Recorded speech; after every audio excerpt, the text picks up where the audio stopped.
আসসালামু আলাইকুম। আমি মোহাম্মদ মিজানুর রহমান। আমি তিনবারের মেম্বার, জনগণের প্রত্যক্ষ ভোটে। আসলেই 5 আগস্ট একটা স্মরণীয় দিন।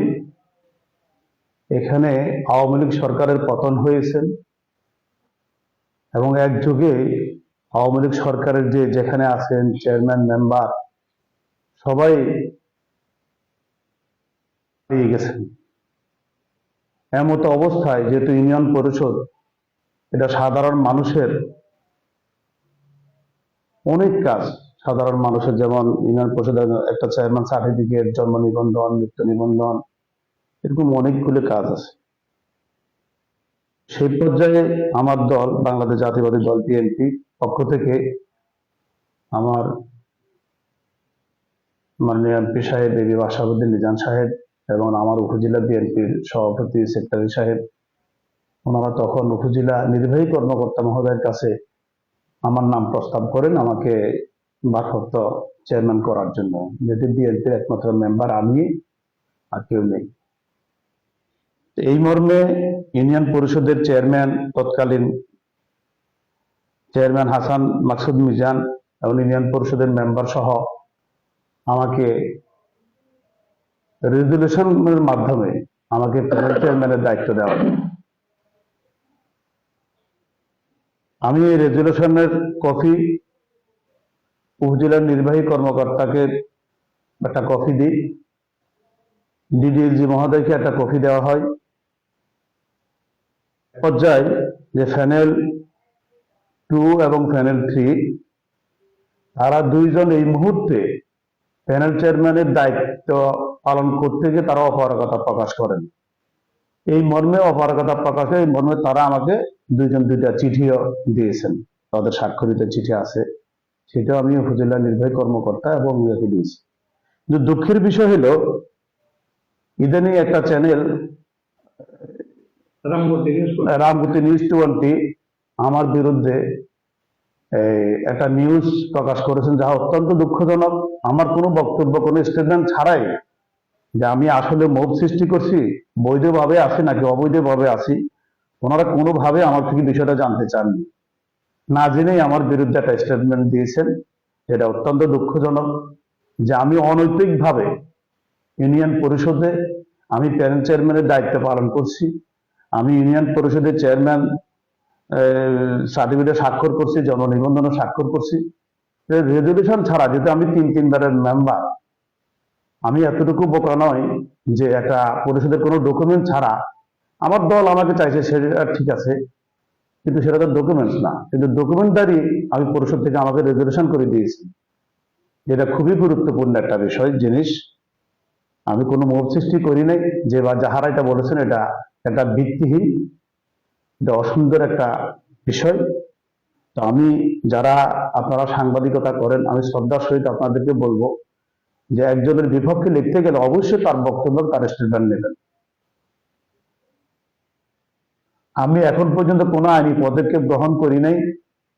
যেমন আমাকে যে বলা হয়েছে স্টেটমেন্টে, যেটা দেখলাম, আমি যেহেতু প্যানেল চেয়ারম্যানের দায়িত্বে আছি, হাসান মাকসুদ মিজান উনি বিগত দিনও যখনই মাঝে মধ্যে উনি আসতেন, উনি ওনার কর্ম পরিকল্পনা করতেন, এটা নিয়ে আমি কখনো বাধা সৃষ্টি করিনি। বা এই ঈদে উনি এসে গেছেন, সেখানে আমি কোনো বাধা সৃষ্টি করিনি। 5 আগস্ট এটা কঠিন সময় গেছে, সেই কঠিন সময়ে আমি সাধারণ মানুষের দ্বার প্রান্তে গিয়ে সাধারণ মানুষের জন্য কাজ করার চেষ্টা করেছি এবং মানুষের হক নষ্ট করি নাই কখনো। এটা আমি বলবো সাধারণ মানুষ যারা আছে এলাকার, এটা আপনারা যারা সাংবাদিকতা করেন তারা জানতে চাইলে অবশ্যই আমার বিষয়ে জানতে পারবেন যে আমি কতটুকু কাজ করেছি এবং আমি সততা নিষ্ঠার সহিত কাজ করার চেষ্টা করেছি, সাধারণ মানুষ যেভাবে উপকৃত হয়। অনেক পুরনো সালিশ আছে, যে সালিশগুলো আমি চেষ্টা করেছি ন্যায় নীতির ভিতরে থেকে ওগুলা সুন্দরভাবে সমাধান করার জন্য, এবং আমি ইনশাল্লাহ অনেক সালিশ আমি সমাধান করেছি।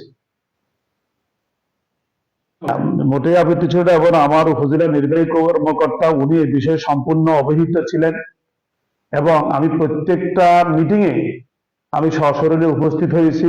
প্রত্যেকটা রেজুলেশনে আমার স্বাক্ষর আছে, সেই রেজুলেশন কপিগুলো আছে।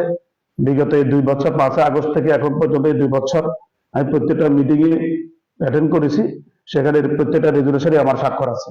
এবং ইএনও মহোদয় যদি আমাকে প্যানেল চেয়ারম্যান হিসেবে গ্রহণ না করতেন, তাহলে আমি দৈনন্দিন এই কাজগুলো কিভাবে সম্পন্ন করছি। উনি আমার অফিসে এরকম একাধিকবার আসছেন এবং উনি প্রত্যেকটা বিষয়ে উনি অবহিত। অবশ্যই এটাকে আমি একটা রাজনৈতিক ষড়যন্ত্রে মনে করি, কিন্তু সাধারণ মানুষ আমাকে নিয়ে কারো কোনো শব্দ নেই।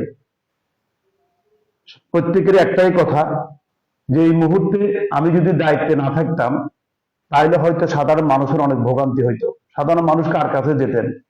একটা জন্ম নিবন্ধন, চেয়ারম্যান সার্টিফিকেট অত্যন্ত গুরুত্বপূর্ণ একটা বিষয়, ইউনিয়ন পরিষদের দৈনন্দিন কাজ, এগুলো আমি চালিয়ে গিয়েছি। এবং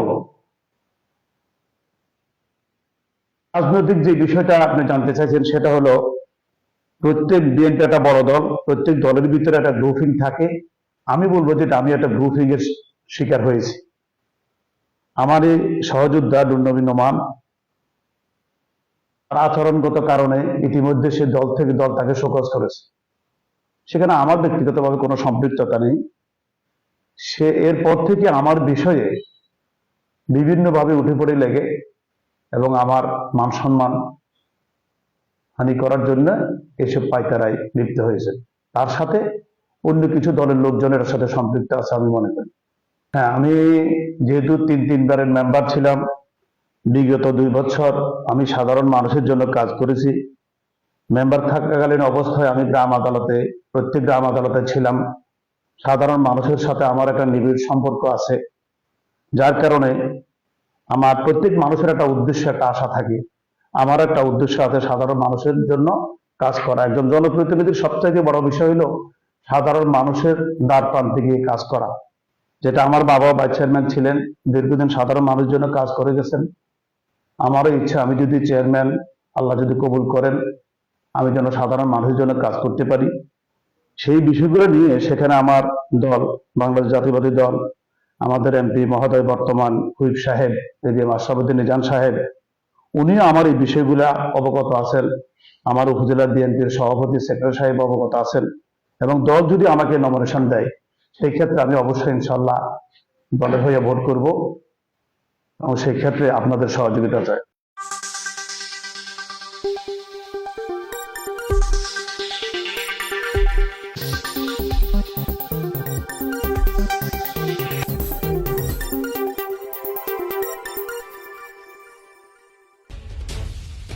স্বাগতম সংবাদ।